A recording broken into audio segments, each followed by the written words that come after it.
Um conceito fundamental no curso do ciclo de vida é que, para a gente considerar um equipamento, uma instalação, um sistema como um todo, nós devemos prever duas fases que nem sempre elas são claras.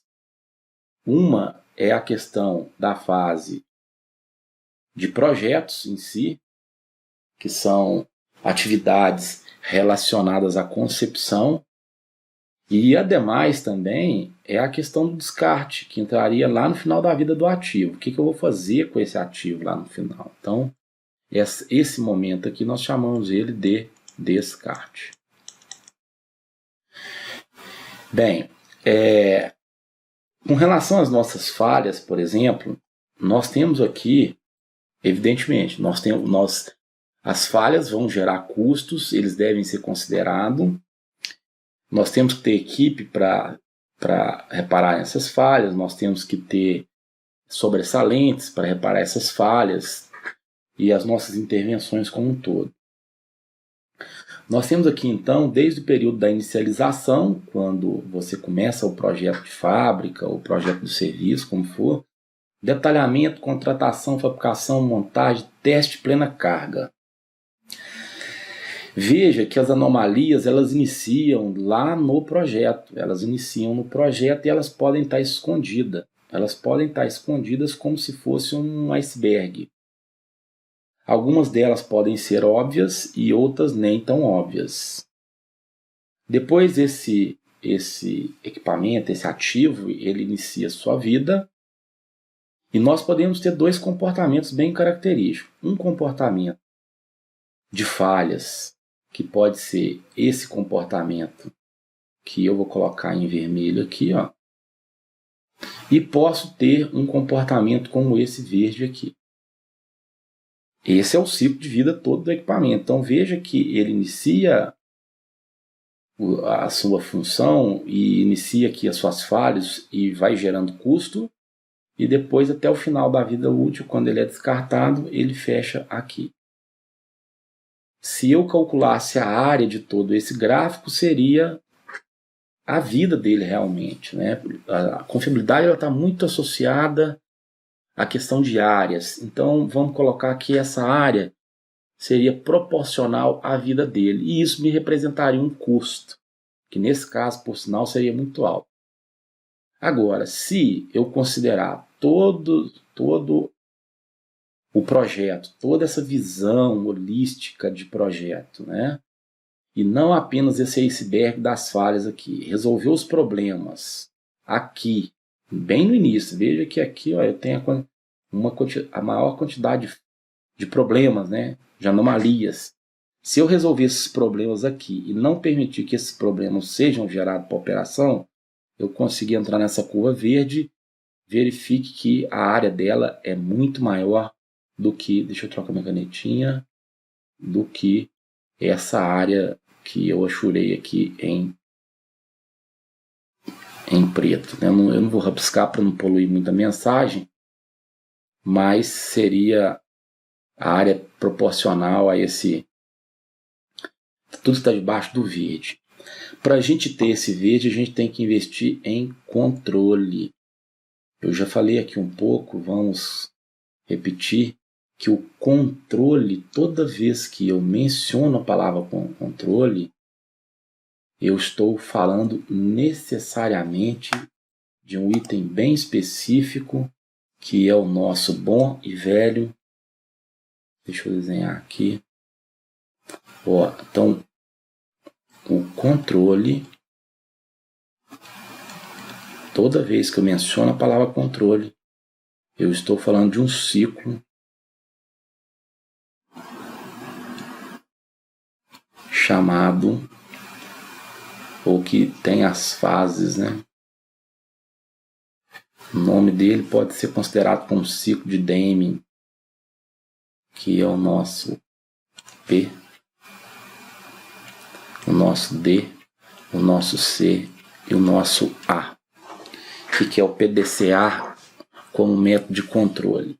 Eu sei o que fazer, eu sei quem fazer, eu sei como fazer, eu destino os recursos, eu treino as pessoas, depois eu faço o que foi previsto de acordo com o planejado, depois eu avalio os resultados disso que eu planejei, quais que eram os limites de especificação dos meus processos.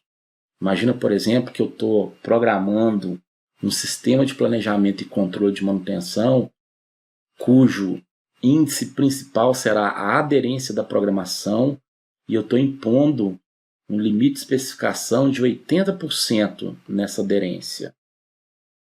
E aí eu checo. Lá, vamos colocar semanalmente, ou quinzenalmente, ou mensalmente, e eu checo para verificar se o meu planejamento e controle da manutenção está alcançando essa aderência. E tomo action, né? E verifico de acordo com o desempenho. Então, imagina que eu esteja abaixo do desempenho, eu tomo ações. Ou conceito de melhoria contínua. Uma vez que a equipe está alcançando as metas, a gente vai novamente melhorar esses índices. Nós vamos colocar novas metas. Então, vou passar por 85%. Porque a meta puxa a aprendizagem. A meta, ela faz com que as equipes performem mais. Conceito de Kaizen e melhoria contínua. Então, basicamente é isso. Logicamente, se eu tenho um tipo de estratégia de manutenção, eu tenho um certo custo. Se eu modifico, pode ser para melhor ou para pior, pode ser uma época de crise, de redução de custo, eu modifico esse perfil de falhas e isso vai me dar uma segunda característica em termos de ciclo de vida.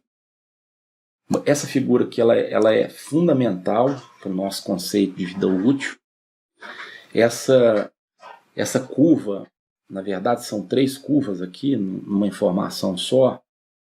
Eu tenho essa questão de como que o equipamento ele sai da concepção de projeto e vai até a produção, manutenção, descarte. E lógico, desde esse momento ele já está me gerando custo. Se eu não trabalhar no projeto, estes custos ficam distribuídos dessa forma, desta linha que eu estou passando aqui, o mouse em cima. Veja, esta linha, ela é a linha de que eu coloco no máximo 25%, em torno de 25% no projeto, e ele vai onerar completo. Aí os gerentes de manutenção piram, né?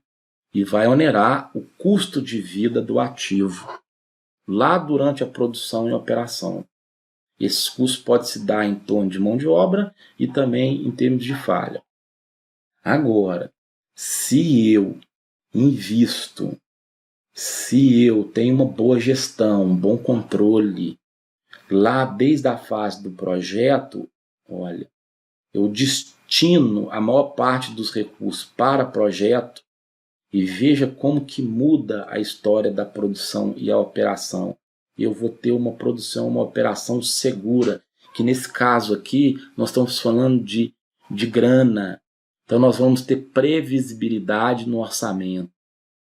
Nós vamos ter um ciclo de vida otimizado, se eu considero essas questões de estratégia de manutenção desde o projeto. Então eu faço isso com impacto no ciclo de vida. Veja, quanto mais eu agir no projeto, mais percentualmente eu consigo reduzir. Esse gráfico está me mostrando aqui que se eu colocar, vamos colocar 50%, é um bom número, né? Aqui, ó, nesse ponto, eu tenho mais ou menos, deixa eu até pegar uma outra cor aqui. Neste ponto, vou pegar vermelho. Nesse ponto aqui, eu vou investir cerca de 55% no projeto dos recursos e nós vamos ter uma redução de até 50% em termos do custo do ciclo de vida útil. Então, é muito dinheiro. É muito dinheiro. A lição é essa, investir em projeto, desde o início da concepção do ativo e depois ter uma operação mais segura dentro de uma previsibilidade. E é claro, controlar. A dificuldade é exatamente controlar o que foi planejado. E para a gente fechar esse módulo, então, são diversas técnicas e metodologias que podemos aplicar, e até aqui nós falamos de modelos que a gente vê em confiabilidade quantitativa. Então, são modelos que a gente vê em confiabilidade quantitativa, né? Tudo isso que a gente falou, esses custos do ciclo de vida, dá para fazer através de análise de confiabilidade quantitativa. Fechamos, então, esse módulo de custo de ciclo de vida.